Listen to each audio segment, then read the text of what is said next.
A billionaire finds a little girl lost in the rain at the park. She looks at him and asks, "Did you come to take me home, Daddy?" When he hears her mother's name, he's completely paralyzed. The rain was pouring hard that October night. Michael Carter walked quickly through the empty park, his leather briefcase protected by his coat, as he tried to shield himself under an umbrella, fighting against the wind. His expensive Italian shoes, flawless that morning, were now soaked and muddy. He cursed under his breath, thinking about the hellish day he had just endured. The meeting with the investors had been a disaster. Figures that didn't add up, poorly prepared presentations, and incompetent subordinates. Michael was 35 years old and already the CFO of Nexus Capital, a position many would take decades to achieve. But that night, he wondered if the price had been worth it. The shortcut through the park would save him 10 minutes on his way to his apartment. 10 minutes he planned to use to review reports before bed. It was always like that. Work, more work, and then a bit more work. His life had revolved around that, ever since Emily Hayes had left it 5 years ago. He was so lost in thought that he almost tripped over the small figure standing in the middle of the path. Michael stopped abruptly, dropping his briefcase into the muddy ground. "Damn," he cursed, and only then did he realize he wasn't alone. A little girl stood right in front of him, completely drenched. Her pink dress, now darkened by the water, clung to her small, trembling body. Her dark brown hair dripped over her shoulders, but it was her eyes that paralyzed Michael, huge, brown, and filled with an inexplicable hope. "Did you come to take me home, Daddy?" The words hit Michael like a punch to the stomach. "Daddy?" He looked around, searching for anyone who could explain what was happening. The park remained deserted. I think you're confusing me with someone else," he said, crouching to her eye level. His voice came out harsher than he intended. The girl shook her head decisively. "No, you're Michael." "I know because my mum has a picture of you." Michael felt his heart skip a beat. "How do you know my name? Who is your mother?" "Emily," the girl answered, as if it were the most obvious thing in the world. "Emily Hayes."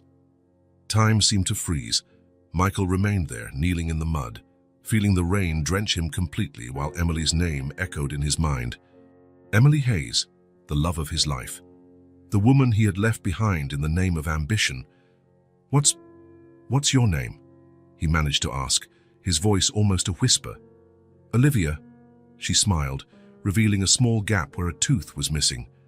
"Olivia Hayes Carter. I'm 4 years old." Michael did the math quickly. It was possible. Emily had ended things with him 5 years ago. If she'd been pregnant then... "Are you cold, Olivia?" he asked, trying to control the tremor in his voice. She nodded, hugging herself. Without a second thought, Michael took off his coat and placed it over her shoulders. The coat swallowed her small figure completely, but at least it would keep her dry and warm. "Let's get out of this rain, okay? There's a cafe right over there." He pointed to the lights on the other side of the park. "We can have something warm, and you can tell me more about your mom." Olivia smiled and, to Michael's surprise, stretched out her little hand toward him. He hesitated for a moment before accepting it. It was so small and so trusting. "Mommy said one day you would find me," she said as they walked together under the umbrella, now tilted to protect her. She was right. The cafe was almost empty at that hour of the night. A sleepy attendant cast a curious glance at the man in a soaked suit, and the little girl wrapped in an adult coat that looked more like a blanket on her. "A hot chocolate for the girl," Michael ordered, "and a coffee, really strong for me." They sat at a table in the back. Michael grabbed some paper napkins and tried to dry Olivia's hair, which she seemed to find more amusing than anything else. "You're not very good at this," she laughed. "Mommy does it like this." And she demonstrated a rubbing motion on her hair that somehow looked much more effective than Michael's clumsy attempts. "Sorry, I don't have much practice," he admitted. Looking at her now, under the cafe's light, Michael felt a lump in his throat. Her eyes were Emily's, the specific shade of brown he'd never seen in anyone else. But the shape of her face and her chin, they were undeniably like his. "Olivia," he began cautiously, "how did you end up in the park all by yourself? Where is your mum?" The little girl's smile vanished, replaced by a worried expression. Mommy's at work. Mrs. Patel was supposed to watch me, but she fell asleep. I saw your picture on Mommy's desk and I thought if I found you, you'd take me home. She lowered her head. Mommy's going to be mad. Don't worry, Michael tried to reassure her, though he felt far from reassured himself. We'll find your mom and explain everything. She works at night. Olivia nodded. At the hospital. She fixes people. Emily was a doctor. Of course, that was always her dream. Back in college, when they met, she was just starting medical school. Michael remembered how he used to help her study for anatomy exams, how she spoke with passion about saving lives. The waitress brought the drinks. Olivia grabbed her mug with both hands, blowing on the steam before taking a sip. You have a chocolate mustache, Michael commented, and she laughed, wiping her mouth with the sleeve of his coat. For a moment, he allowed himself to imagine what it would have been like if he had known about her, if he had answered Emily's calls after they broke up, if he hadn't been so consumed by his own ambition. Olivia, he began again. Your mom, Emily, does she talk about me? Olivia nodded while taking another sip of her hot chocolate. She has a box full of your things, photos and letters. Sometimes, when she thinks I'm asleep, she looks through everything and gets sad. Michael felt something crushing inside his chest. She said you left because you had important things to do, Olivia continued, with the brutal honesty only a child can have. But that one day you'd come back, and now you did. Michael couldn't answer. How could he explain to a 4-year-old that he hadn't left? He simply never knew she existed. How could he explain that it was his own stupidity, his obsession with success, that cost him the chance to see her being born, to watch her first steps, hear her first words? We need to get you home, he finally said. Your mum must be worried. When they finished their drinks, the rain had dwindled to a light drizzle. Michael picked up his soaked briefcase, and together they left the cafe. Where do you live, Olivia? In the blue building near the duck pond, she replied. Michael knew the place. It was a modest set of apartments, not far from there. Nothing like the luxurious loft he lived in now. The thought of Emily and his daughter, living in such a simple place while he amassed a fortune, made his stomach churn. The walk to the apartment was short, but for Michael, it felt like a journey through all of his past choices. Olivia talked non-stop, telling him about her school, her friends, her pet fish named Bubbles. Michael absorbed every detail like a man dying of thirst in the desert. When they reached the blue building, Olivia guided him to the 3rd floor, apartment 303. Michael hesitated before knocking. What would he say to Emily? How would he explain the unexplainable? But Olivia didn't give him time to think. She knocked on the door with her tiny hand, calling out, Mommy, look who I found. For several seconds, nothing happened. Then hurried footsteps, the sound of several locks being opened. The door swung open. Emily Hayes looked exactly as Michael remembered and completely different at the same time. Her brown hair, once long down her back, now barely reached her shoulders.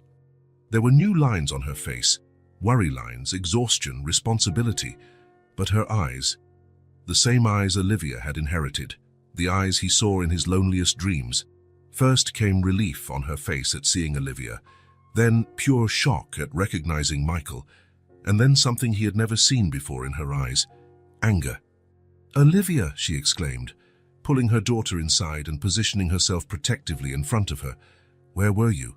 I got home and Mrs. Patel was having a panic attack because she couldn't find you. I went to look for Daddy, Olivia replied, as if it were the most natural thing in the world. And I found him. Emily looked at Michael with an expression he couldn't fully decipher. There was anger, certainly, but also confusion, fear, and something else, something that looked terribly like pain. What are you doing here? She asked, her voice low and controlled, clearly so Olivia wouldn't catch the tension. I found her in the park, alone in the rain, Michael explained. She called me Daddy and... Emily, I didn't know. I swear I didn't know. Emily closed her eyes for a moment, as if gathering strength. Olivia, honey, go change out of those wet clothes. Now. But Mommy... Now, Olivia. The little girl looked between the two adults, sensing a tension she didn't fully understand. Reluctantly, She went inside, leaving Michael and Emily alone in the hallway. "You need to leave," Emily said, the moment Olivia disappeared into the apartment. "Emily, please." "No," she interrupted, her voice a furious whisper. "You have no right to just show up after 5 years. No right to confuse her like this, no right to mess up our lives." "I didn't know about her," Michael tried again, his voice pleading. "If you'd just let me explain." "Explain what?" Emily cut him off. "That you were too busy climbing the corporate ladder to take my calls, that you blocked me everywhere after we broke up. That when I finally managed to speak to your secretary, she said you didn't want any distractions from the past."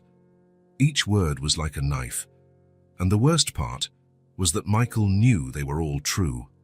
"Please," was all he could say. "She's my daughter." Emily let out a bitter, humorless laugh. "Now she's your daughter. Where were you when I spent 20 hours in labor? Where were you on the nights when she had a fever and I didn't know what to do? Where were you on birthdays, Christmases, her first steps, first words?" Michael had no answer. There was no excuse to erase 5 years of absence. "Mommy," Olivia's voice came from inside the apartment. "Is Daddy staying for dinner?" Emily closed her eyes, exhausted. When she opened them, Michael saw something in them that scared him more than anger, resignation. "Do you want to come in?" she asked, her voice suddenly tired. "She won't sleep until we have this conversation, and I have an early shift tomorrow." It was more than Michael had hoped for. "Yes, thank you." The apartment was small but cozy. Toys scattered across the living room floor, a stack of children's books on the couch, colorful drawings on the fridge held up by magnets. It was a home he should have helped build. Olivia appeared wearing star-patterned pajamas, her hair still damp but now combed. "Daddy, do you want to see my room? I have lots of books and—" "Olivia," Emily interrupted gently. "We need to talk. Why don't you go get your cereal while I speak with your dad?" The little girl nodded and ran to the kitchen. Emily waited until she was out of earshot to turn to Michael. "I tried to tell you," she said, without preamble. "I called you for weeks after I found out about the pregnancy. I sent emails, messages. I even went to your office once, but they wouldn't let me up." Michael felt shame burn his face. He vaguely remembered missed calls. He remembered telling his assistant to filter every call that wasn't from clients or associates. At the time, he was trying to get over the breakup, throwing himself into work, avoiding anything that reminded him of her. "When I realized you truly didn't want to hear from me, I made my decision," Emily continued. "I decided to raise Olivia on my own. It was hard. I had to pause med school for a while. Then I went back to studying at night while my mother took care of her. I graduated 2 years ago. I'm in my residency now." She spoke with a calm that Michael knew was only on the surface. He knew her too well not to sense the torrent of emotions underneath. "I never told her you didn't know about her," Emily admitted. "I thought it would be easier for her to think you were, I don't know, away, busy. That one day you might come back. It was better than the truth." "And what was the truth, in your view?" Michael asked, his voice hoarse. Emily looked straight at him. "That you chose your career over us, that you probably wouldn't have stayed even if you had known about Olivia. That, for you, nothing was more important than success." Her words hurt because they were true. Or at least, they had been true back then. Michael wasn't sure if they still were. "Olivia," came the voice of the little girl, returning with a bowl of cereal almost spilling over. Emily smiled at her daughter, a genuine smile that lit up her tired face. "Thanks, sweetheart. Why don't you eat while we talk to—" "Michael," Olivia frowned. "You mean Daddy?" Emily gave Michael a warning look before sitting beside her daughter. "Olivia," she began softly. "Remember when we talked about how some families are different? Some kids live with their mom and dad together, others just with their mom or just with their dad." The little girl nodded, chewing her cereal. "Well, our family is the kind where you live with me and Michael, your dad, lives somewhere else." Olivia seemed to think about this for a moment, but now he's back. He can live with us. Michael felt his heart clench. Emily took a deep breath, searching for patience. "It's not that simple, honey. Adults, sometimes things are complicated between adults." "Why?" That direct, simple question only a child could ask. Emily looked at Michael, and for the first time he saw a silent plea for help. "Olivia," he began, kneeling to be at her eye level. "Your mom's right. Things are complicated. I've been away for a long time, and there's a lot I need to learn about you, but I'm very happy to meet you now." "Are you going away again?" Olivia asked, her big eyes suddenly worried. Michael hesitated, glancing at Emily. He wanted to promise he'd never leave again, that he'd always be there, that he'd make up for every lost second. But it wasn't his promise to make, not without Emily's agreement. "I'd really like to keep seeing you," he finally said. "If your mom allows it." Emily crossed her arms, her face unreadable. "Please, Mommy," Olivia begged. "Let Daddy stay." Emily looked at her daughter, then at Michael. He could see the internal battle in her eyes, the desire to protect Olivia versus the desire to give her the father she'd always wanted to meet. "We can talk about it after you finish your cereal and go to bed," Emily said at last. "It's getting late." Olivia didn't look happy about the answer, but she knew better than to argue when her mom was firm. She finished her cereal in silence. While Emily took Olivia to brush her teeth, Michael was left alone in the living room. He looked at the photos on the wall. Olivia as a newborn in Emily's arms, Olivia at 2, smiling with honey all over her face, Olivia on her first day of school. Precious moments he would never experience firsthand. Emily returned after a few minutes. "She wants you to say goodnight." Michael followed her to a small bedroom decorated with stars on the ceiling and shelves packed with books. Olivia was already in bed, hugging a well-worn plush bunny. "Good night, Daddy," she said, sleepy. "Will you be here tomorrow?" The question broke his heart.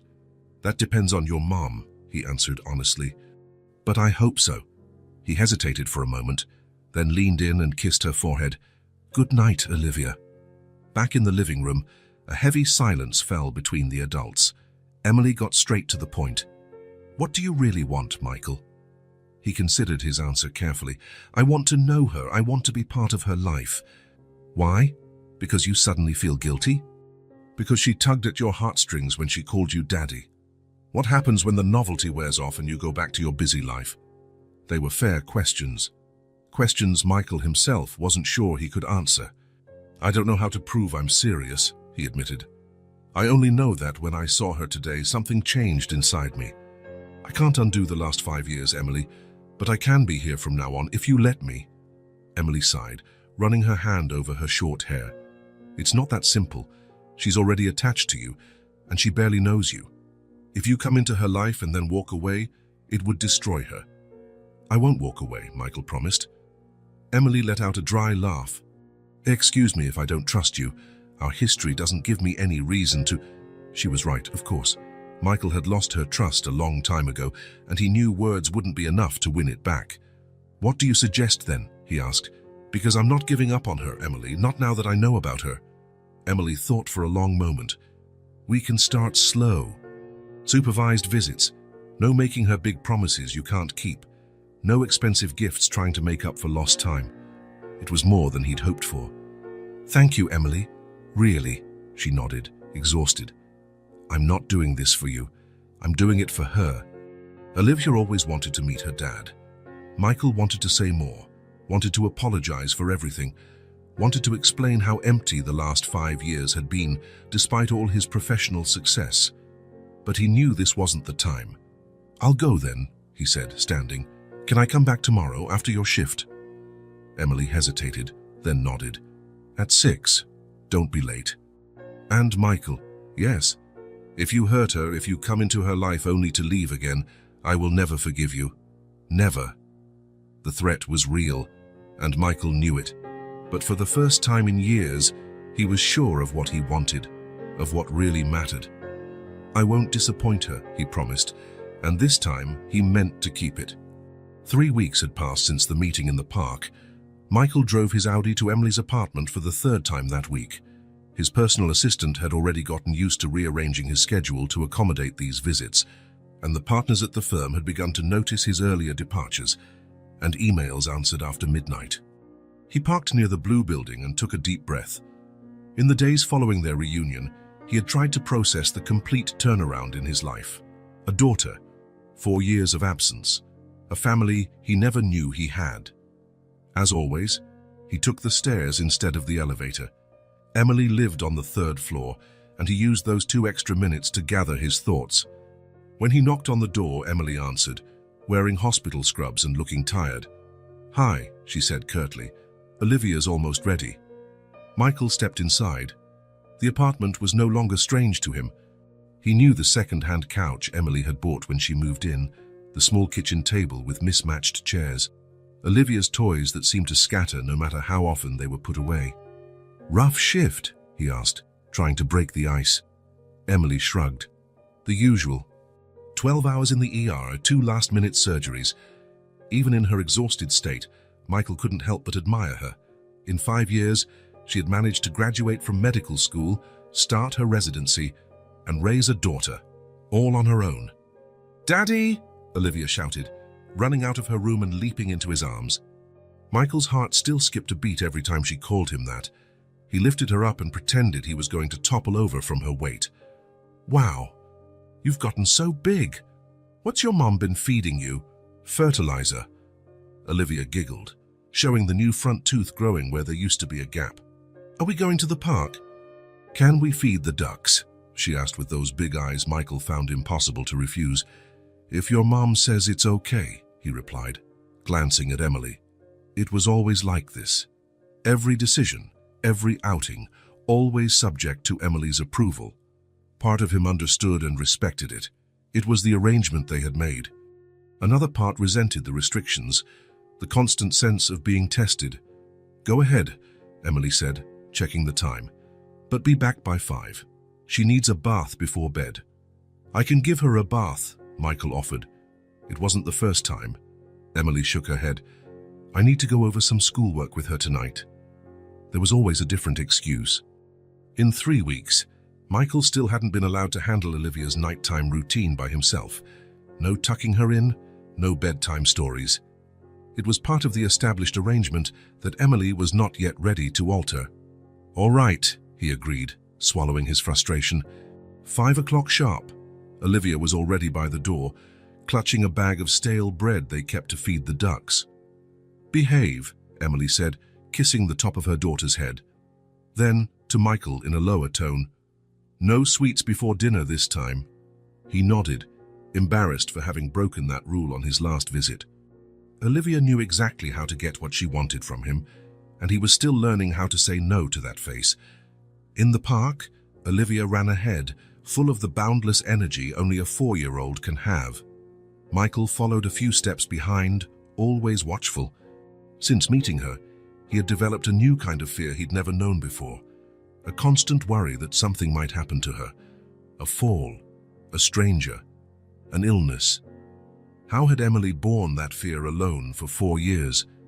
"Daddy, look, look!" Olivia pointed to a duck that waddled closer than the rest. "That's Mr. Beak." "I named him that because he always comes first." Michael smiled, crouching beside her. He was fascinated by how she saw the world, how she created names and stories for everything around her. "How do you know it's the same duck every time?" he asked, genuinely curious. Olivia looked at him as if he'd asked the silliest question on earth. "Because he has a little black spot on his neck, see?" she pointed. "The others don't have it." Michael looked more closely, and indeed, the duck had a small mark, distinguishing it from the others. "You're very observant." "Mommy says I'm going to be a scientist," she answered, tossing a piece of bread. "Or an astronaut. Or a duck veterinarian." "You can be whatever you want," Michael said, immediately realizing how cliché it sounded. But it was true. Looking at this little girl, he could imagine all the possibilities ahead of her. After feeding the ducks, Olivia wanted to go to the playground. Michael watched her go down the slide, use the swings, and climb the monkey bars. She was fearless, a trait she clearly hadn't inherited from him. Michael had always been calculating, planning every step carefully. "Look what I can do, Daddy." She was hanging upside down on one of the bars, her face red from the blood rushing to her head. "Careful." He ran over, arms extended to catch her if she fell. "Mommy lets me do this all the time," Olivia protested. Michael doubted it, but he didn't want to contradict her. "Still, I feel better if you come down now." With an exaggerated sigh only a child can manage, Olivia obeyed. Walking back to the apartment, Olivia insisting on jumping in every puddle she could find, despite Michael's half-hearted protests, he reflected on how these visits, while wonderful, also painfully highlighted everything he had missed. She told him about her favorite teacher, a trip to the beach last summer, how Emily had cried when she pinched her finger in the door. Stories of a life that had gone on entirely without him. Back at the apartment, Emily seemed to have used the time to rest a bit. She still wore her hospital scrubs, but had washed her face and tied up her hair. "Did you have fun?" she asked, helping Olivia out of her muddy shoes. "Yes, Mr. S." Beak came to say hi, and then I showed Daddy how I hang upside down like you showed me and breathe between sentences, Liv, Emily laughed, a sound Michael still found rare and precious. "She was amazing," he commented, looking at Emily. "You've done a wonderful job with her." Emily studied him for a moment, gauging the sincerity of the compliment. "Thank you," she finally replied, her voice softer. "It wasn't easy." Such small openings were rare, moments where her defenses dropped enough for Michael to glimpse the Emily he had once known and loved. "Can I stay for dinner?" he asked, seizing the moment. "I promise not to get in the way." Emily seemed about to refuse, as she always did. But Olivia jumped in. "Please, Mommy, Daddy can help me with my alphabet homework." "You have homework?" Michael asked, surprised. "Already?" "Just coloring letters," Emily explained. "She's learning the alphabet." The idea of being involved in Olivia's schooling filled Michael with an almost childlike excitement. "I can definitely help with that." Emily relented, as she often did when Olivia asked, "Okay, dinner's simple, just pasta with tomato sauce." "My favorite," Olivia exclaimed, running to get her activity book. During dinner, Michael observed the dynamic between mother and daughter, how they sometimes communicated without words, how Emily knew exactly how much sauce Olivia liked, how she cut her bread into triangles because squares are boring. These small rituals spoke of an intimacy built over years. He felt both part of it and a complete outsider at the same time. After dinner, while Olivia colored letters, R in purple because it was her favorite color that week, Michael helped Emily with the dishes, something she reluctantly allowed. "How's work?" she asked, more out of politeness than genuine interest, he suspected. "Good," Michael replied, drying a plate. "I've had to rearrange my schedule a lot."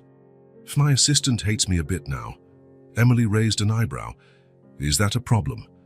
"No," he answered quickly. "Not at all. It's just different. Before, work was everything. And now?" Michael looked toward the living room, where Olivia was humming as she colored. "Now I realize I was building the wrong life." Emily didn't respond, but he noticed a slight tremble in her hands as she rinsed a glass. "I attend all her school meetings," she said suddenly, "even when I have a shift. I've slept on her bedroom floor when she had a fever. Once I sold my watch, the one my dad gave me when I graduated, to pay for the fridge repair because all her milk was spoiling." Michael felt as though each word was a brick being placed between them. "Emily, No," she cut him off. "I'm not telling you this to make you feel guilty. I'm telling you because I want you to understand. Being a parent isn't just taking her to the park and buying ice cream. It's choosing her always, above everything."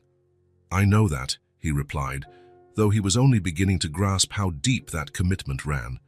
"You think you know." Her tone wasn't accusatory, just tired. "But it's only been 3 weeks, Michael. What happens when it's no longer a novelty? When you have an important meeting on the same day as her ballet recital, when she's sick at 3 in the morning and needs someone?" It was a valid concern, and Michael knew it. Until a few weeks ago, he'd never have sacrificed an important meeting for anything or anyone. "I want to learn," he said simply. "I want to be the father she deserves." Emily sighed. "I hope so." "Because she's already head over heels for you, and if you leave again, it would break her." Before Michael could respond, Olivia came into the kitchen carrying her activity book. "I'm done. Look, Daddy, I colored the M for Michael in blue because it's the color of the sky and you're tall like the sky." Michael laughed, taking the book. "Wow, that's the most beautiful M I've ever seen." He knelt to her level, and Olivia used the opportunity to throw her arms around his neck in a tight hug. "I love you, Daddy," she said, with the simplicity and honesty only a child can have. Michael felt his throat close up. It was the first time she had said that. He looked at Emily over Olivia's head and saw the fear in her eyes, the fear that he wasn't ready for the weight of those words. "I love you too, Olivia," he replied, his voice husky. And it was true. In just 3 weeks, this little girl had conquered every inch of his heart. Later, while Olivia took a bath with Emily's help, Michael waited in the living room, looking at the photos on the wall. There was one in particular that always caught his eye, Emily in the hospital, exhausted yet radiant, holding a tiny bundle that was newborn Olivia. He tried to imagine what it would have been like to be there, to hold his daughter for the first time, see her face and count her fingers, precious moments he would never get back. The guilt consumed him, not just for what he'd missed, but for the burden Emily had carried alone. Each photo told a story in which he should have played a part. Emily emerged from the bathroom carrying Olivia, wrapped in a towel with a duck hood. "Time to get in pajamas and brush your teeth," she said, taking the girl to her room. Michael stayed behind, respecting their established nightly routine.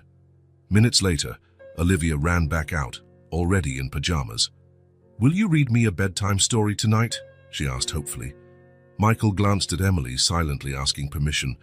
"One short story," Emily conceded. "It's already getting late." The ritual of putting Olivia to bed fascinated Michael. The way Emily adjusted the blankets exactly as Olivia liked, the cup of water on the bedside table, the monster check under the bed, a necessity on Tuesdays and Thursdays, but never on Mondays or Wednesdays. According to some child logic Michael was still trying to understand. He read The Princess and the Frog while Olivia fought sleep, her heavy eyes blinking open and shut in a losing battle. "Are you coming tomorrow?" she asked sleepily when he finished the book. "I'm not sure, Princess. I have some meetings." "Please," she yawned. "Miss Karen wants to meet you." "Who's Miss Karen?" Michael asked, confused. "My teacher," Olivia murmured, already half asleep. "I told her my daddy came back and she said she wants to meet you." Michael felt a lump in his throat. Olivia had talked about him at school, introducing him as her dad who had come back, not as a stranger who just appeared in her life. "I'll see what I can do," he promised, kissing her forehead.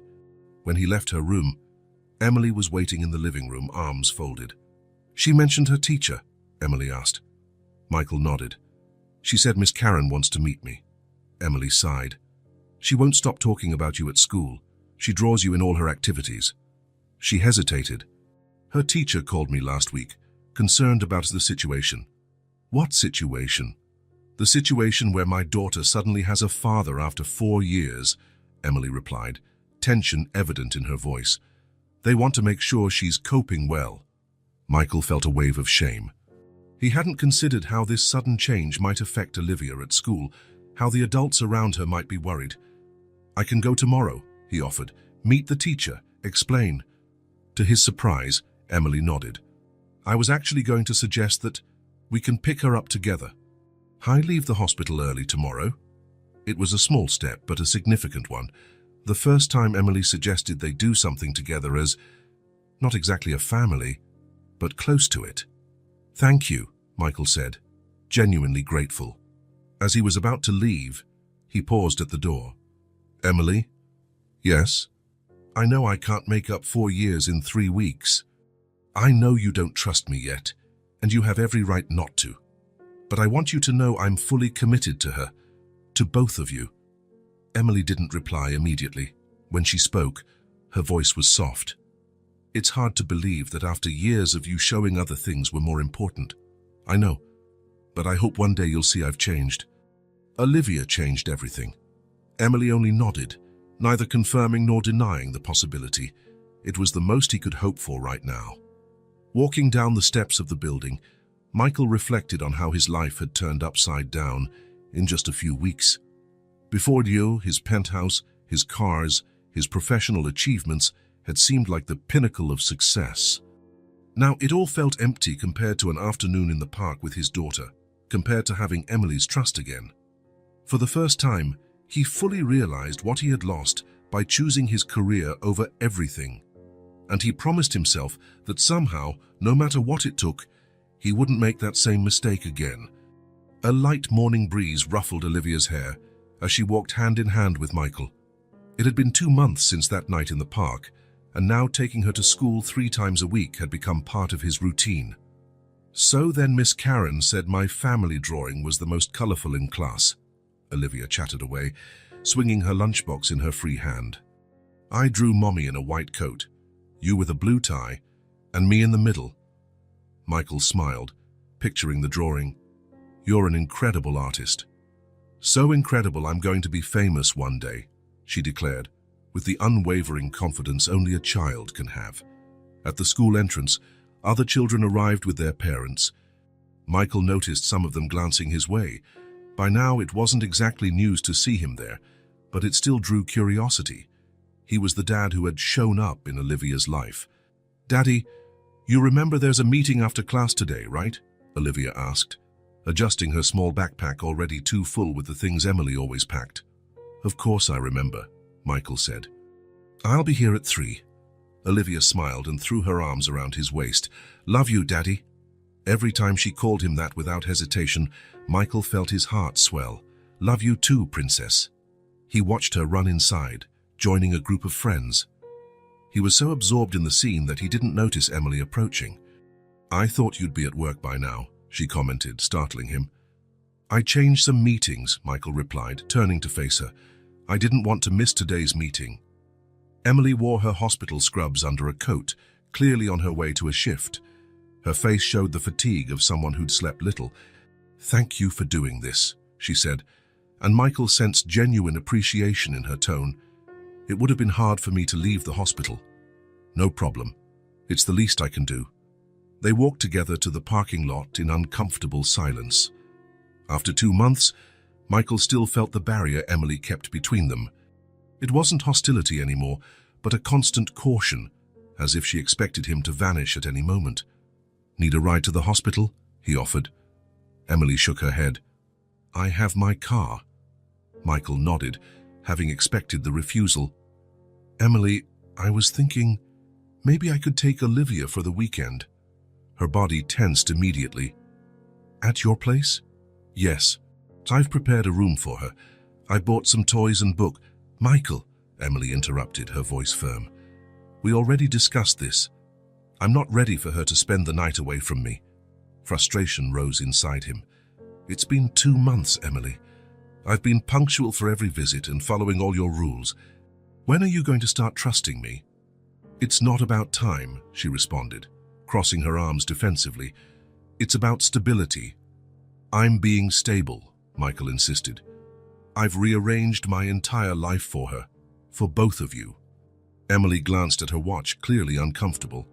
"I have to go. We'll talk about it after the meeting." Before Michael could press further, she was already walking away. He sighed, returning to his car. Part of him understood Emily's fears. Another part wondered if she'd ever see him as anything but the man who abandoned her years ago. That afternoon found Michael sitting in a chair far too small for him in Olivia's classroom. Nearby, other parents chatted while they waited for the teacher. Olivia was in the play area with the other children. "You must be Olivia's dad," a woman sitting nearby remarked. "She talks about you a lot." Michael smiled, a mix of pride and guilt welling up. "Yes, I am. My daughter, Zoe, is her best friend," the woman went on. "I'm Amanda, by the way." "Michael Carter," he introduced himself, shaking her hand. "Olivia's been really happy since you came back," Amanda said casually, not realizing the weight behind her words. "Before, she used to get sad when the other kids talked about their dads." Michael felt his stomach drop. I didn't know that." "Emily did an amazing job with her," Amanda continued. "I don't know how she manages between her medical residency and being a single mom. My husband and I can barely cope with the 2 of us together." Before Michael could respond, the teacher entered, sparing him from having to explain his 4-year absence. The meeting was about the children's progress and upcoming semester projects. Michael took meticulous notes, determined to show Emily he was taking his responsibilities seriously. When Miss Karen specifically mentioned Olivia's emotional development in recent weeks, she looked directly at Michael with a smile of approval. "She's much more confident," the teacher commented when parents approached for one-on-one chats.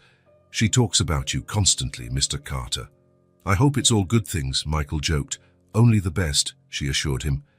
For a child, having both parents involved makes all the difference, even if they're not together. Michael nodded, feeling the weight of her words. "I'm trying to make up for lost time." "What matters is that you're here now," the teacher replied kindly. Leaving the school with Olivia skipping beside him, Michael felt both inspired and overwhelmed by the responsibility. "Can we get ice cream?" Olivia asked, looking at him with those eyes he still hadn't learned to resist. "Your mum wouldn't like that before dinner," he answered, surprising even himself with his firmness. Olivia pouted, but didn't insist. "Then can we stop at the bookstore? I want to show you the dinosaur book I told you about." "That we can do," Michael agreed, relieved he'd resisted her first request. At the bookstore, while Olivia explored the children's section, Michael received a message from Emily saying she would be late due to an emergency at the hospital. Without hesitation, he replied he'd take care of Olivia until she got back. That night, in Emily's apartment, Michael made mac and cheese, the only dish he could manage without disaster, helped Olivia with her homework, and supervised her bath, a recent privilege Emily had finally allowed. After blow-drying Olivia's hair and helping her into pajamas, he felt oddly at peace. It was as if he were finally where he was supposed to be. "Daddy," Olivia said as he braided her hair the way Emily had taught him, "you're not going away again, right?" The question caught him off guard. "No, Princess. I'm not leaving." "Promise." She turned to face him, her big, serious eyes. "Because sometimes Mummy gets sad and says people can go away even if they don't want to." Michael felt his heart clench. So that was Emily's fear. Not just that he might choose to leave, but that something could happen and he'd be forced to leave them again. "I promise," he said as firmly as he could. "I'll always be here for you, no matter what." When Emily finally arrived, she found Michael asleep on the couch, a storybook resting on his chest. She checked on Olivia, peacefully sleeping in her room, and returned to the living room. For a moment, she just watched the man she had once loved, the same man who had broken her heart, now so naturally integrated into her life. Part of her wanted to believe in the change, in his permanence. Another part still waited for everything to collapse again. Gently, she touched his shoulder. "Michael, wake up." He opened his eyes, momentarily disoriented. "Emily. Sorry, I must have dozed off." "It's okay," she replied, sitting in the armchair across from him. "Thank you for taking care of her." Michael sat up, running a hand through his messy hair. "No need to thank me. She's my daughter too." Emily nodded, and for a brief moment, Michael saw her guard lower slightly. "You're doing well with her," she admitted. "Better than I expected." It was the closest thing to a compliment she had offered in the last 2 months. "Thank you," he replied simply. "That means a lot, coming from you." A comfortable silence settled between them, different from the usual tension. Perhaps, Michael thought, with time and patience, that wall might finally come down. Michael parked his car outside the blue building, but didn't get out immediately. On the passenger seat was a brown envelope he eyed with a mixture of determination and anxiety. After 3 months of spending time with Olivia and witnessing the conditions in which she and Emily lived, he had made a decision he believed was the right thing to do. The apartment was too small. Olivia didn't have adequate space to play. Emily worked exhausting hours to pay the bills. Meanwhile, he lived in a penthouse with 3 unused bedrooms and more money than he could spend in years. It wasn't fair, and Michael could finally do something about it. With the envelope in hand, he climbed the stairs. It was Sunday afternoon, the only day Emily usually didn't work. Olivia was at a friend's birthday party, making it the perfect time for the conversation he planned to have. Emily answered the door with a pen in hand and reading glasses on, probably studying for a residency exam. "Michael, I thought you were coming later to pick up Olivia from the party." "I needed to talk to you first," he said, trying to control his nerves. May I come in? She stepped aside, allowing him in. Michael noticed the piles of medical books scattered on the table, the empty coffee cups, the exhaustion clear in Emily's eyes. What happened? She asked, crossing her arms, a defensive gesture he knew well. Emily, I've been thinking. He took a deep breath. Olivia is my daughter too, and I want to contribute financially to her well-being. It's not fair that you carry all the burden alone. Michael held out the envelope. It's a check, to start. I also opened a savings account for her college. Emily made no move to take the envelope. Her face, once tired, now displayed an expression Michael couldn't quite read. What exactly is this? She asked, her voice dangerously calm. Help, Michael replied, confused by her reaction. You work so hard, and I have more than I need. I thought you could move to a bigger apartment, maybe a better neighborhood, closer to good schools. Emily finally grabbed the envelope, only to toss it onto the coffee table with a sharp motion. So that's it. After 3 months playing daddy, you decided you can solve everything with money. Her tone took Michael by surprise. That's not it. I just want to help. Help? Emily let out a bitter laugh. Michael, for 4 years, I raised our daughter alone. I worked 2 jobs while studying medicine. I spent sleepless nights when she was sick. I sacrificed everything, she pointed to the envelope. And you think you can make up for all that with a check?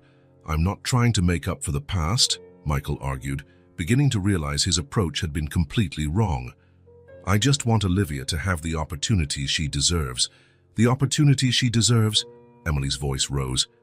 What she deserves is a father who's present because he wants to be, not because he feels guilty or wants to buy his way back into her life. Michael felt his face grow hot. I'm not trying to buy my way back. I'm here, aren't I? Every day, following your rules, trying to be the dad she needs. Isn't that enough for you? Emily demanded, tears shining in her eyes. Having a genuine relationship with her isn't enough. You have to throw money at the problem to feel better. That's not it, Michael protested, but a voice in his head began questioning his motives. Was he unconsciously trying to ease his guilt? You know what Olivia asked me for her birthday, Emily continued. Not an expensive toy or new clothes. She asked for you to be there, that was all she wanted. Her words hit Michael like a punch. Emily seemed determined to give him no mercy. Our life might not be luxurious, but Olivia has never lacked anything, Emily said. Never. I'm proud of what we have, just the 2 of us. I know, Michael said in a low voice. You did an amazing job with her. I never meant to suggest otherwise. But you did, Emily retorted, by assuming we need your money, that somehow we're living a lesser life because we don't have what you have. Michael ran a hand through his hair in frustration. Everything was going wrong. Emily, please, that wasn't what I meant. I just thought I could help in a tangible way. You want to help in a tangible way? She crossed her arms again. Be present. Be reliable. Don't miss her events. Don't promise things you can't keep. That's what a father does. Michael nodded slowly, starting to grasp the magnitude of his mistake. You're right. I'm sorry. I'll take it back.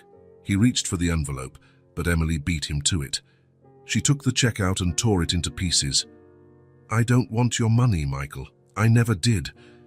Her voice trembled slightly. Don't you get it? When you left, I lost the person I loved, not a source of income. And when you showed up at our door 3 months ago, Olivia gained a father, not a sponsor. The silence that followed was heavy with years of unresolved hurt and mismatched expectations. I think you should go, Emily said at last. I can pick up Olivia from the party myself. Emily, please, Michael, I need to think.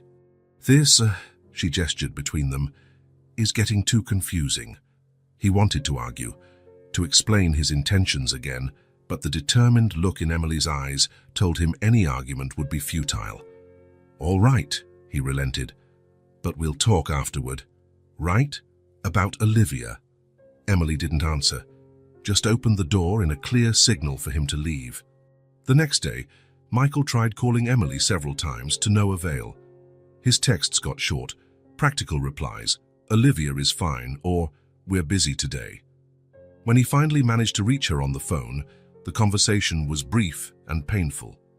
"I think we need a break," Emily said. "Everything's moving too fast." "What does that even mean?" Michael asked, his stomach dropping. "It means we're not keeping the same routine for now.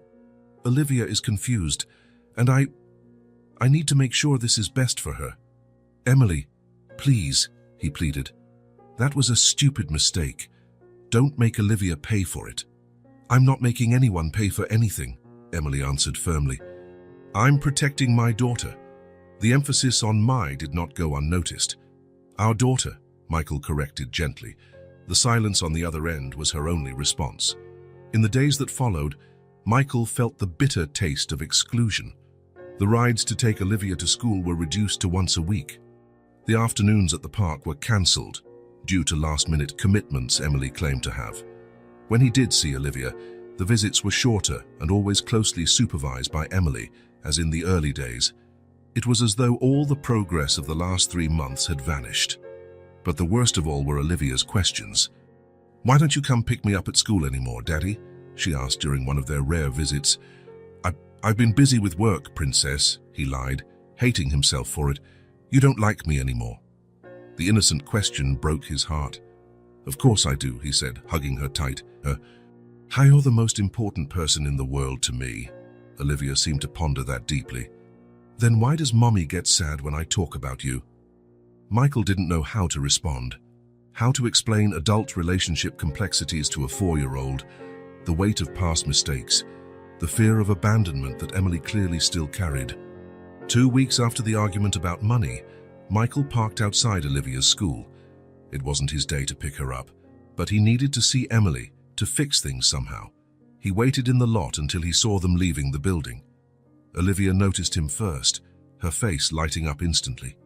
"Daddy!" she shouted, running toward him before Emily could stop her. Michael scooped her into his arms, savoring her tight hug. "Hi, Princess." Emily approached slowly, her face a studied mask of neutrality.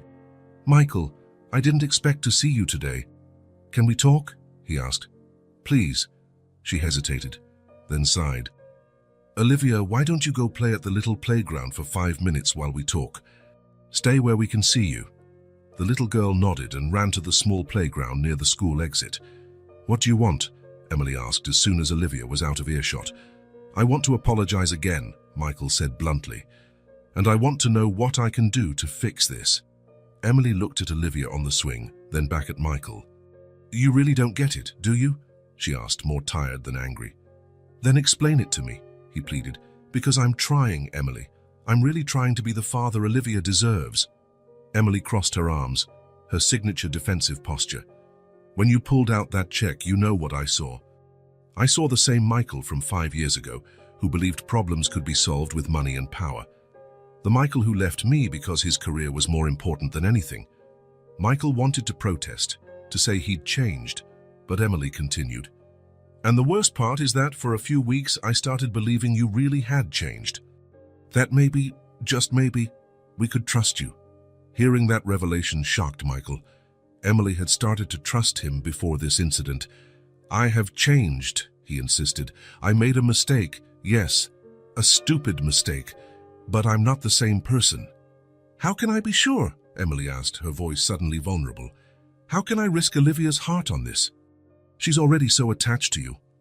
And then Michael understood. It wasn't just anger driving Emily, it was fear. Fear he might hurt Olivia the way he had hurt Emily in the past. "I can't promise I'll never make mistakes," he said calmly. "But I can promise I'll never abandon her again. Never." Emily studied him for a long moment. "Words are easy, Michael. Then let me prove it with actions," he begged. "Please, don't shut me out. That will only hurt her." Emily looked again at Olivia, who waved enthusiastically from atop the slide. After a long silence, she finally spoke. "1 visit a week. Supervised. We'll start over slowly." It wasn't what Michael had hoped, practically back to square one, but it was better than nothing.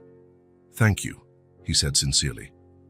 As he said goodbye to Olivia that day, promising to see her over the weekend, Michael knew he had a long road ahead.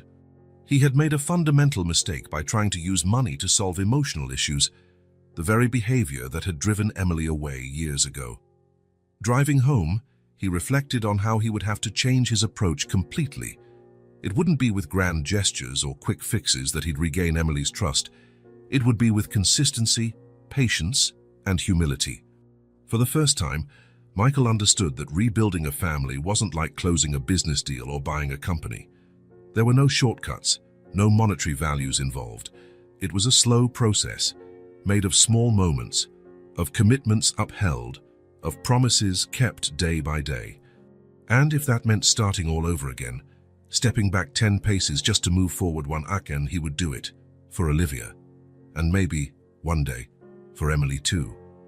It had been almost a month since Michael last saw Olivia.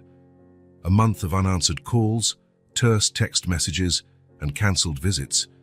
After the money incident, Emily had built an even higher wall between them, and none of Michael's arguments seemed to penetrate her resolve to protect Olivia. By the third week without news, he'd reached his limit. The photos of Olivia on his phone, her drawing on his fridge, the little bedroom he'd prepared for her in his penthouse, they all reminded him of what he was missing. One Wednesday morning, Michael made an impulsive decision. Instead of going to the office, he drove to Olivia's school. He knew he was breaking Emily's rules, but desperation took over.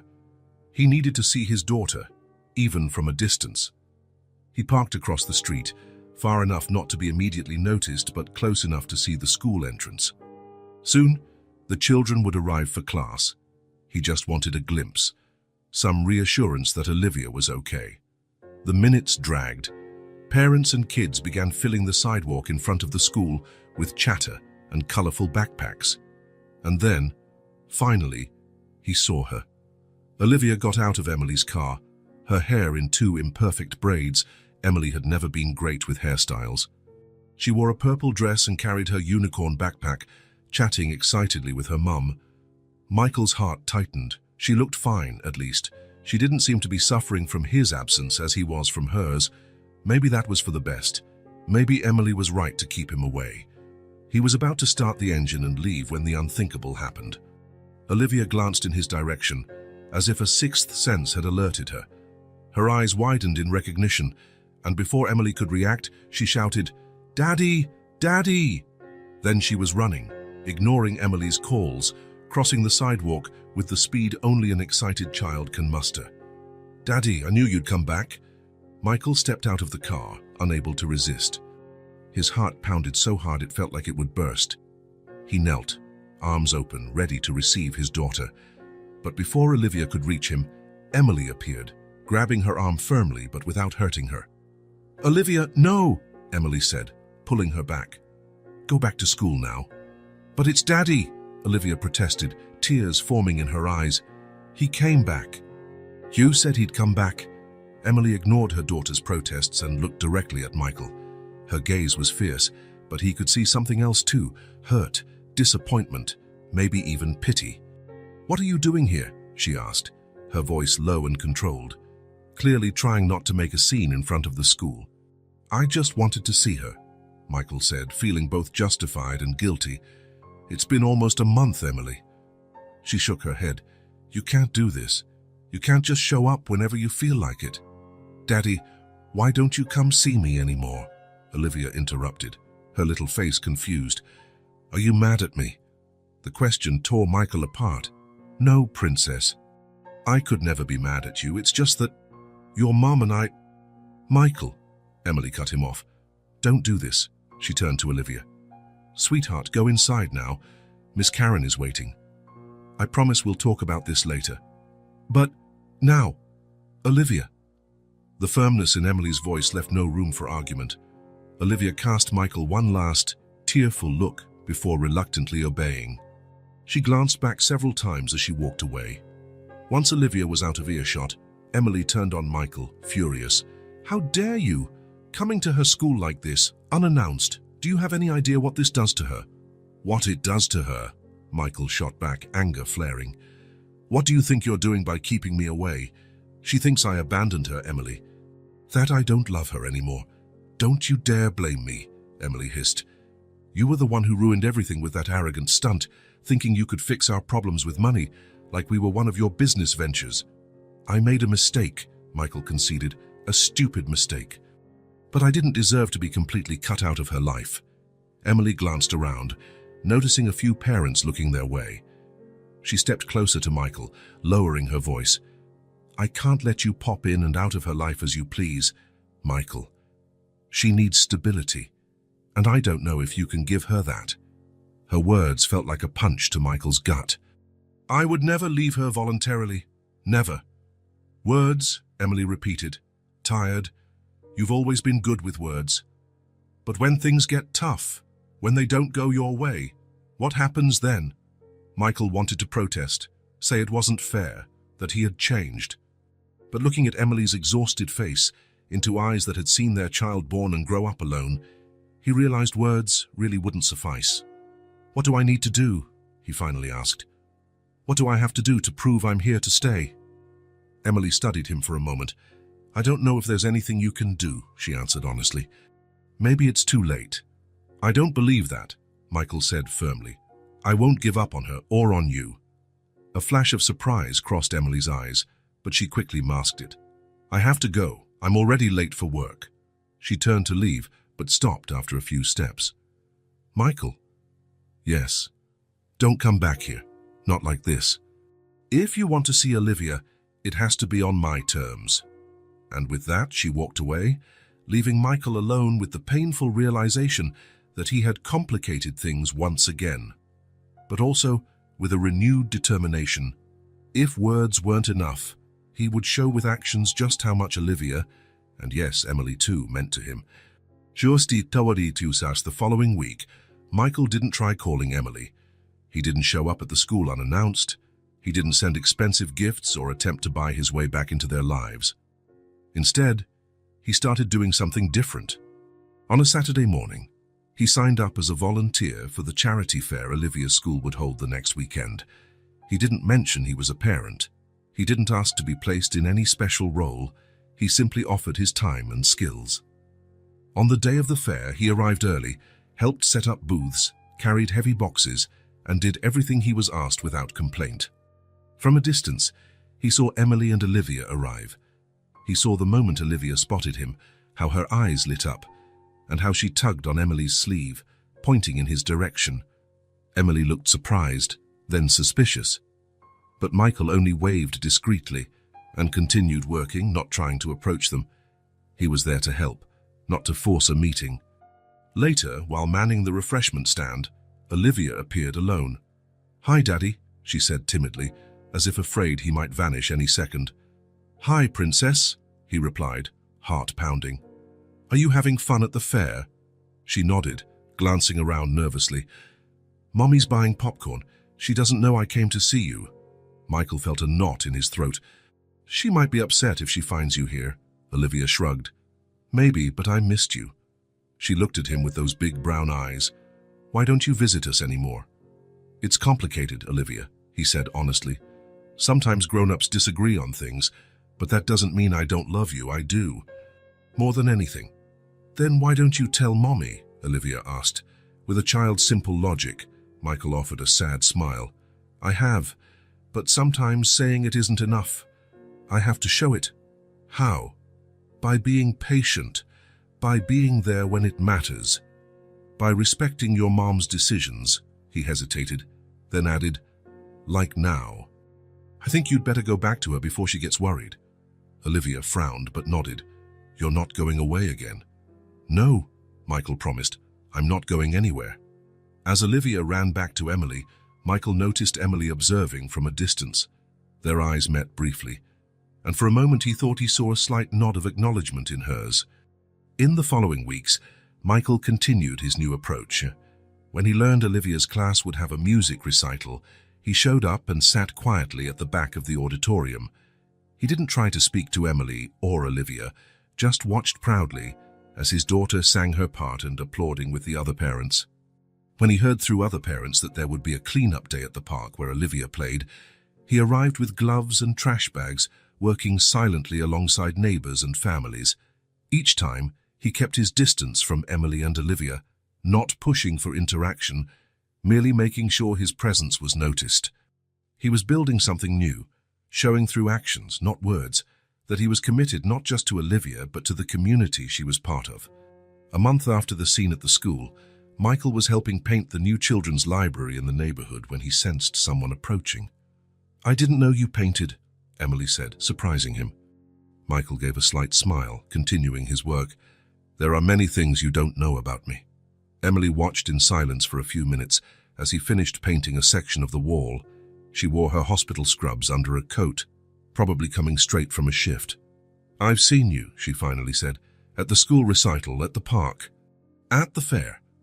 Michael nodded but said nothing. "Why?" Emily asked. "Why didn't you call? Why didn't you insist? Why didn't you try to convince me to let you see Olivia?" He put the paintbrush down and turned to face her. "Because you were right," he admitted. "Words are easy, and you don't trust me. Not yet. So I thought maybe actions would be more convincing." Emily crossed her arms, but not in the defensive way he was used to. It seemed more like she was protecting herself from something inside her. "Olivia asks about you," she said quietly. "Every night. She wants to know when you'll come over for dinner again." Michael felt a pang of pain and hope at the same time. "What do you tell her?" "The truth, that things are complicated between us." "They are," Michael agreed, "but they don't have to be complicated for her." Emily gazed out the window at a few children playing under the supervision of volunteers, Olivia among them, Michael realized. "You really did change, didn't you?" she asked, more to herself than to him.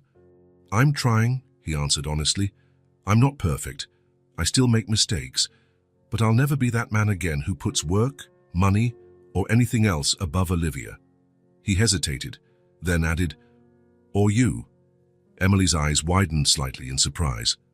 "Michael, I'm not asking for anything," he quickly clarified. "I just want you to know I understand now. I understand what you both deserve, and I'm willing to prove it every day for as long as it takes." Emily took a deep breath, as if making a difficult decision. "Olivia has a ballet recital tomorrow," she said, "at her dance school, 5 o'clock. Michael nodded, understanding the implied invitation. "I'll be there. And afterward," Emily went on hesitantly, "maybe you could have dinner with us. Just dinner," she added quickly, "for Olivia." Michael's heart raced, but he kept his composure. "I'd love to. Thank you." Emily nodded and turned to go, but paused at the door. "Michael?" "Yes." "You still have a lot to prove," she said, her tone softened by the hint of a smile. "But it's a start." As he watched her walk away to join Olivia in the playground, Michael felt something he hadn't felt in a long time. Genuine hope. Not the desperate hope of the past months, but something more solid, built on actions and true commitment. It had been a long, winding road to get there. Mistakes had been made, years lost. But watching Olivia play and Emily watch her with love, Michael knew every step of this journey would be worth it. The next morning, he bought flowers, not for Emily but for Olivia for her recital. Simple daisies, her favorites. Nothing extravagant, nothing that might be seen as trying to buy affection.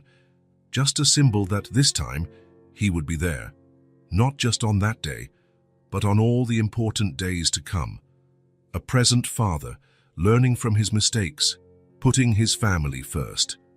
It was all he had to offer, and for the first time, he believed it might be enough. The invitation caught Michael by surprise one Thursday night.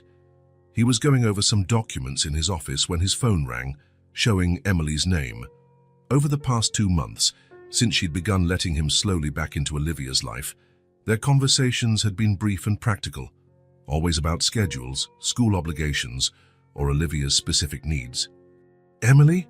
he answered, trying to hide the surprise in his voice. "Hey, Michael," she paused. "I'm calling because, well, Olivia has a long weekend from school. Friday's a holiday." "Yes, I know." Michael had already marked all of Olivia's important school dates on his calendar. "I was thinking," Emily continued, her voice hesitant, "maybe you'd like to spend the long weekend with her, here at the apartment." Michael nearly dropped his phone. "A whole weekend?" "That's what I'm suggesting," Emily replied, sounding just as surprised at her own offer. "But I would stay here too," she added quickly. "It's not that I don't trust you, it's just "It's okay," Michael interrupted gently. "I completely understand." After years of raising Olivia alone, it was natural for Emily to be wary about leaving her entirely in someone else's care, even if it was her father. Michael understood that now, after months learning what fatherhood really meant. "So," Emily broke the silence, "does that interest you?" "Absolutely," Michael replied without hesitation. "That'd be incredible. Thank you for suggesting it, Emily." Another moment of silence before she answered, "Olivia will be really happy. She's been talking about this for weeks." "I'm happy too," Michael said sincerely. "Very." When he hung up, Michael realized he was smiling in a way he hadn't in years. It was a small step, but it meant everything. Emily was finally lowering her guard a bit. On Friday, Michael arrived early at Emily's apartment, carrying only a small overnight bag. He'd decided to sleep on the living room couch. He didn't want to intrude on Emily's personal space more than necessary. On the way, he'd stopped for groceries to make pancakes, knowing they were Olivia's breakfast favorite. Emily opened the door wearing casual clothes, jeans and a simple t-shirt, her hair up in a messy ponytail. It was rare to see her like this, without her hospital scrubs or the practical clothes she wore for work. "Morning," she greeted, stepping aside to let him in. "Olivia's still asleep. She was so excited last night she couldn't fall asleep." "I hope that's not a problem," Michael said, raising the grocery bag. "I brought stuff for breakfast." Emily glanced at the bag and gave a small smile. "Pancakes? How'd you guess?" "You always made the best pancakes," she commented, taking the bag and heading to the kitchen. "At least some things don't change." It was a casual, almost nostalgic remark that caught Michael off guard. It was the closest Emily had come to acknowledging their past, the time before the hurts, when they were just a young couple in love, with simple dreams and Sunday pancakes. The morning went peacefully. When Olivia finally woke up and found out her dad was there, her squeal of joy echoed through the small apartment. She clung to his arms and wouldn't let go, excitedly describing all the plans she had for the weekend. Emily watched from a distance, a cup of coffee in her hands, an unreadable expression on her face. Michael realized she was battling internally, wanting to give Olivia space to bond with him, but still fearful of stepping too far back. "How about pancakes for breakfast?" Michael suggested, setting Olivia on the floor. "Yes," she cried, racing to the kitchen. "Can I help? Can I?" "Sure thing, sous chef," Michael answered, making her laugh at the unfamiliar word. In the kitchen, with Olivia on a stool beside him, Michael began preparing the batter. Even such simple domestic moments were new to him, teaching Olivia how to crack an egg, with messy results, letting her stir the batter with a spoon too big for her hands, cleaning up the flour that inevitably covered the countertop. Emily stood by the doorway, initially tense, but gradually she relaxed, seeing how natural Michael's interactions with their daughter were. "Mommy, look, I'm making pancakes," Olivia announced proudly, showing her flour-covered hands. "I see, honey," Emily replied, a genuine smile on her face. "You and your dad are making quite a mess." "The best food always comes from the messiest kitchens," Michael quipped, winking at Olivia, who nodded solemnly as though he'd shared a great culinary secret. The rest of the day flowed with surprising ease. A trip to the park, where Michael pushed Olivia on the swings until his arms ached. A visit to the local library, where Olivia insisted they both read to her, alternating pages, and a painting session at the kitchen table, ending with more paint on their clothes than on the paper. For Michael, each moment was a revelation. It wasn't the grand events that made parenthood special, he realized, but these little day-to-day moments. The way Olivia automatically grabbed his hand when they crossed the street. How she looked for his approval after every little accomplishment. How she trusted him completely, without doubt. That evening, after Olivia finally fell asleep following 3 stories and many protests that she wasn't tired, Michael found Emily on the apartment's small balcony, gazing at the city lights. "Busy day," he remarked, joining her. "Very," she agreed, "but a good one." She loved it. "So did I," Michael admitted. "Thank you for this, Emily. For letting me be part of her life like this." Emily didn't answer immediately. When she finally spoke, her voice was low, almost vulnerable. "You know what's hardest about all this? seeing how good you are with her, how natural it seems, like you've always been here." She paused. "Makes me wonder how it would have been if—" She didn't finish, but she didn't need to. Michael could fill in the blanks. If he hadn't chosen his career over her, if he'd answered her calls 5 years ago, if he'd been there from the start. "I'm sorry," he said simply. There were no justifications that could change the past. "It's not just Olivia I'm afraid for," Emily continued, still looking at the lights instead of him. "It's me, too. Trusting you again, even just as her father, it's scary." Her honesty disarmed Michael completely. "I understand," he replied. "I don't expect you to trust me right away. I know I have to prove, day after day, that I'm here to stay, that I won't disappear when things get tough." Emily finally turned to face him, her eyes reflecting the balcony's soft light. "You were everything to me, Michael," she said, her voice so quiet he could barely hear. "We had so many plans, a home, kids, a life together. Then suddenly your career mattered more than anything, more than us." The pain in her voice was tangible, reminding Michael just how deeply he had hurt her. He hadn't just thrown away a relationship, but their shared future, the dreams they'd had. "I was an idiot," he admitted. "I thought I was building a better life for us, but I was really just chasing my own ego. Success, money, recognition. I thought that was what mattered. And now?" "Now?" Michael glanced inside the apartment, toward the room where Olivia slept. "Now I know none of it is worth it without the people we love, without you, without Olivia." The silence between them was laden with emotions unspoken, with years of hurt, and perhaps new possibilities. "Mommy? Daddy?" Olivia's sleepy voice came from the balcony door, startling them both. She stood there rubbing her eyes, her worn plush bunny dragging on the floor. "What is it, honey?" Emily asked, maternal instincts kicking in instantly. "Did you have a bad dream?" Olivia shook her head. "I woke up and you weren't there. I thought—" She didn't finish, but she didn't need to. The fear of being left alone was clear in her big eyes. "We're here," Michael assured her, kneeling down to her level. "We were just talking." Olivia nodded, looking relieved. Then, as if recalling something important, she said, "Wait here, I have to show you something." Before either adult could respond, she was gone, back into the apartment. Emily and Michael exchanged puzzled looks. Minutes later, Olivia returned carrying something that looked like an old magazine. As she got closer, Michael recognized it, an old business publication from years back featuring him on the cover. The 30 Under 30 article that had been a huge milestone early in his career. "Look, Daddy," Olivia said, showing him the magazine. "Mommy always showed me this. I already knew who my dad was." Michael looked at Emily, surprised. She had kept that magazine all these years. She had shown it to Olivia, talked about him even after all he'd done. Emily lowered her gaze, a faint blush coloring her cheeks. "I never wanted her to grow up not knowing who you were," she admitted softly. "Despite everything, you were still her father." The revelation hit Michael deeply. Even when he was absent, even when he'd hurt Emily so badly, she had made an effort to keep his memory alive for Olivia. She had never tried to erase him or paint him as the villain.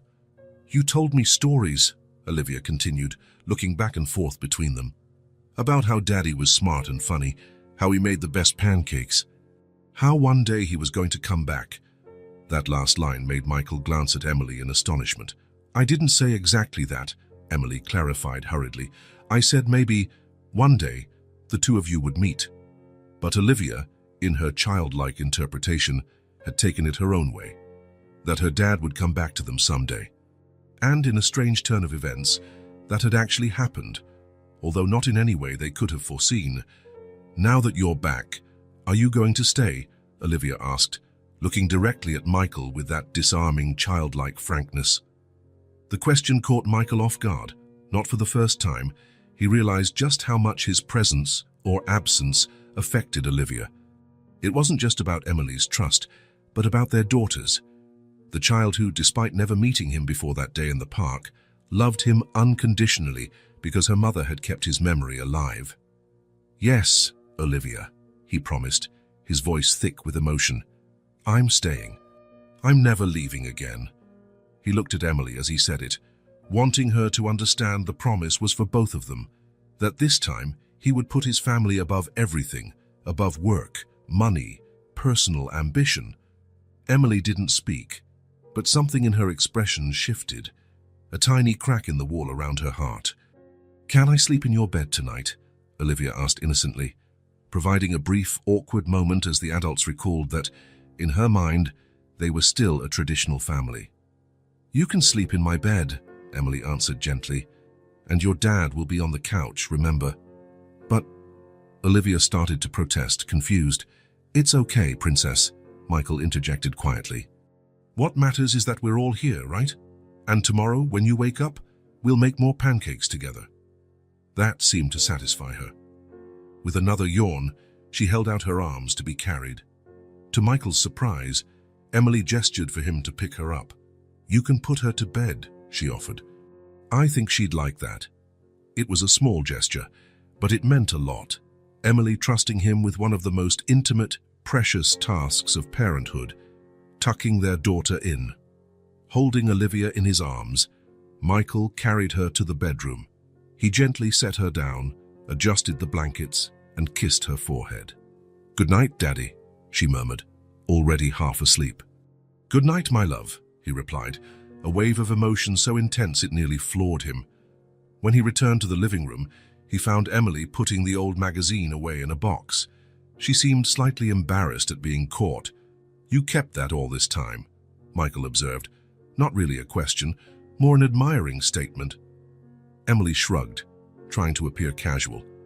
"I thought one day she might want to know who her father was."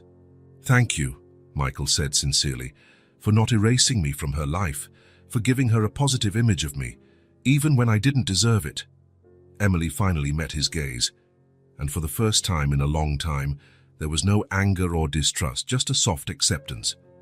"I made mistakes too, Michael," she admitted. "Maybe I should have tried harder to tell you about the pregnancy. Maybe—" "No," he interrupted gently. "None of this was your fault.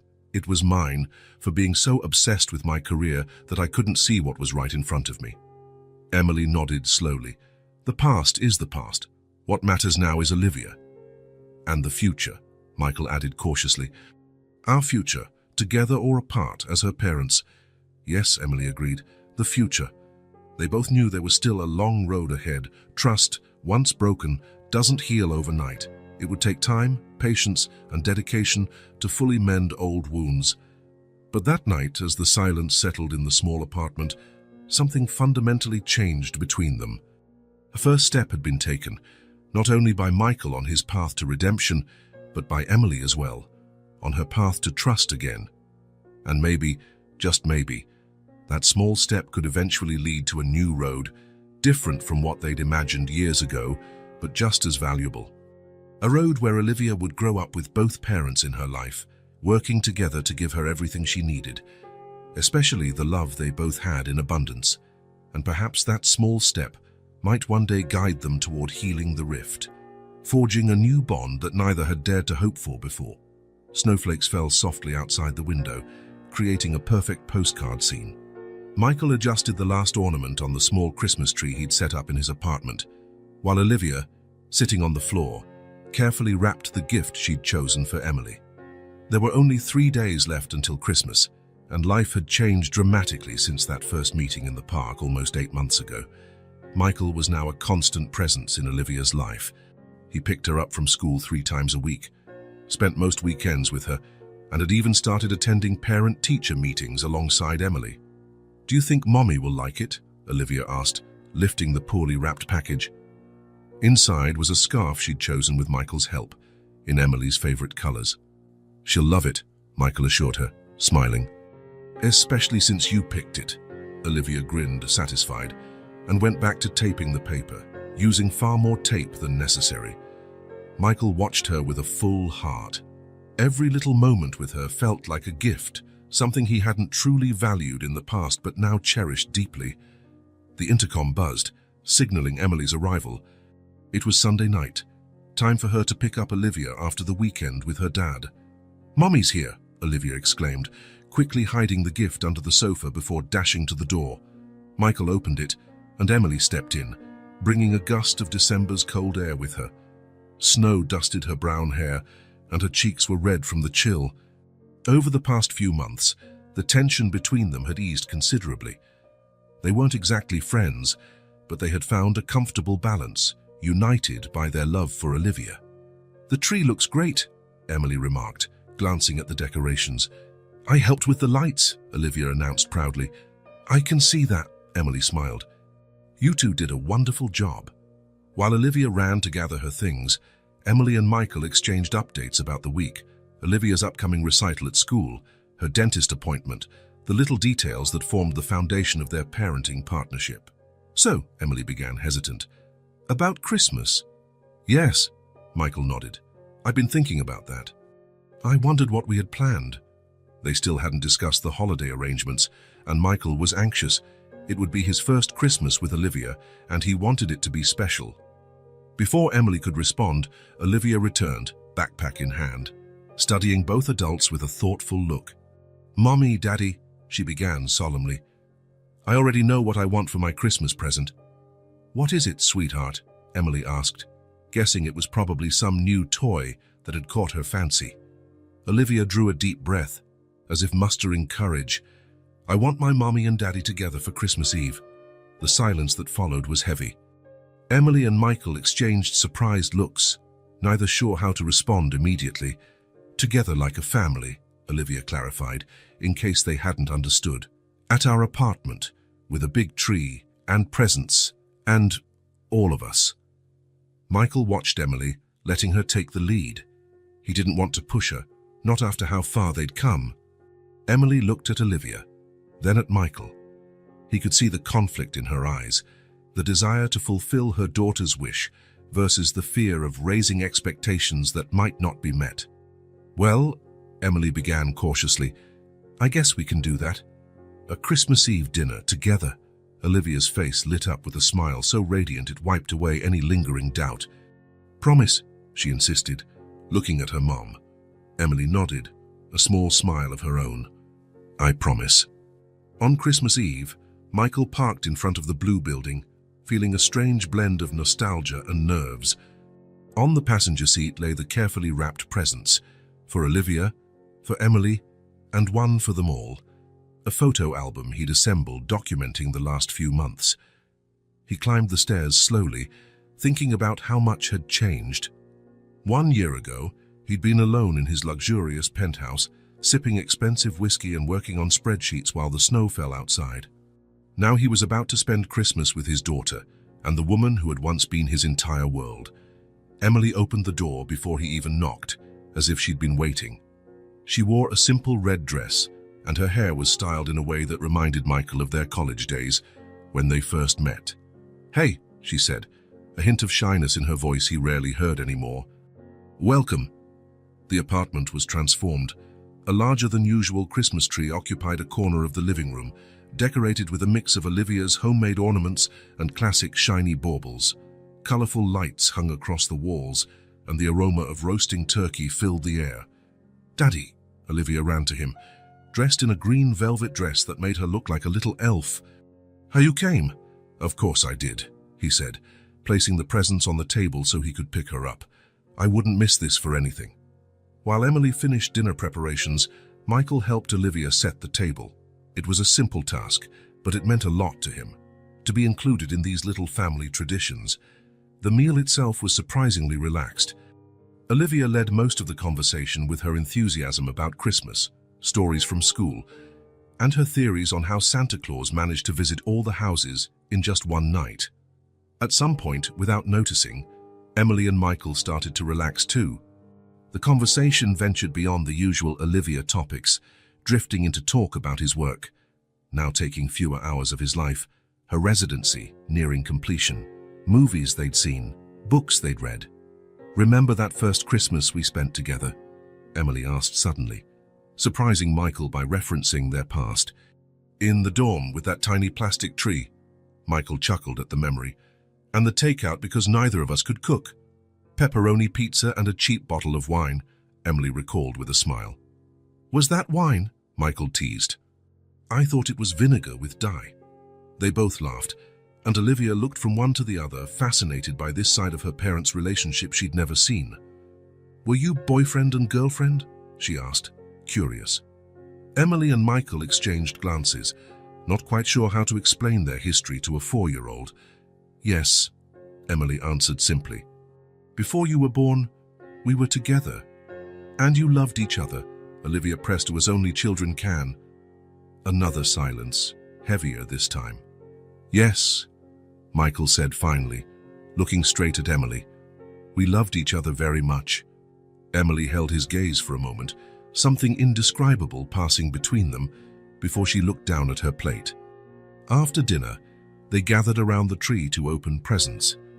Olivia's pile was the largest, of course, the result of two parents wanting to compensate for past Christmases they hadn't spent together. When it came time for the adults, Olivia insisted Emily open her gift first. She tore the clumsy wrapping to reveal the scarf Olivia had so carefully chosen. "It's beautiful, Olivia," she exclaimed, wrapping it around her neck immediately. "Daddy helped me pick it out," Olivia explained, "but I chose the colors because they're your favorites." Emily glanced at Michael, gratitude in her eyes. "You two did a wonderful job. I'll wear it every day." When Michael opened his gift from Olivia, a handmade picture frame with a photo of the three of them on a recent picnic, he had to fight back tears. Lastly, Michael handed his gift to Emily. She opened it carefully, revealing a delicate necklace with a star-shaped pendant. "It's lovely," she said, genuinely surprised. "Thank you, Michael." "Turn it over," he suggested softly. Emily flipped the pendant, finding a small inscription on the back, "For the star that guided my way back home." Her eyes met his, filled with an emotion she didn't try to name or hide. After Olivia finally fell asleep, exhausted from the excitement of the day, Emily and Michael found themselves alone in the living room, each holding a glass of wine, far better than the one they'd shared in college.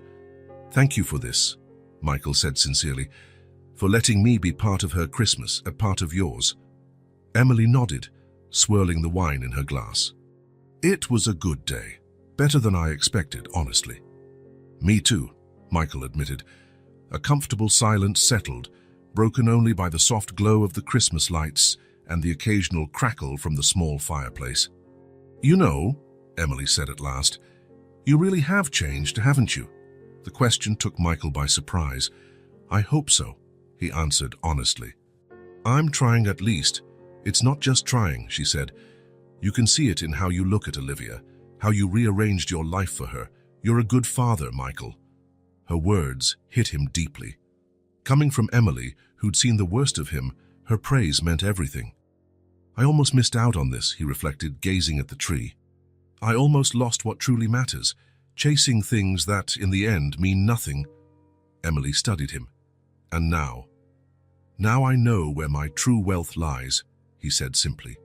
"In Olivia, in our family, whatever form that takes now." Emily remained silent for a moment, and Michael respected that pause. He knew that despite their progress, there were still wounds that took time to fully heal. "I'm not ready for a relationship," she finally said, voicing what had hovered between them. "I don't know if I ever will be." "I understand," Michael assured her. "I'm not asking for that. I just want to be here for Olivia. And for you as a friend, if you'll let me." Emily gave a small smile. "I think we're doing a pretty good job as parents, aren't we? All things considered." "Better than I ever could have hoped," Michael agreed. When he prepared to leave, Emily walked him to the door.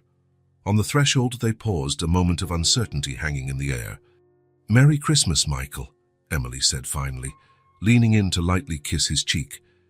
"Merry Christmas, Emily," he replied, the warmth of her touch lingering long after he left. Driving back through snow-covered streets, Michael thought about the day. It wasn't the traditional family he'd once pictured years ago. There were no guarantees he and Emily would become a couple again, but what they had built was just as valuable. A partnership built on mutual respect and a shared love for Olivia. The trust that had been shattered was slowly being rebuilt. And perhaps, he mused as the snowflakes drifted outside, that was enough for now. To be present, to be the father Olivia deserved, to build something new from the ashes of the past. The future was still uncertain, but one thing Michael knew: he would never again take his family for granted. He would never again put professional success above the people he loved. He would never again lose sight of what truly mattered. Because now he understood, with a clarity he'd lacked for years, that the true measure of a life wasn't in professional achievements or material possessions, but in the love given and received, in the shared moments, in small traditions like a Christmas Eve dinner with the people who mattered. And in that sense, at last, Michael Carter could consider himself a truly wealthy man.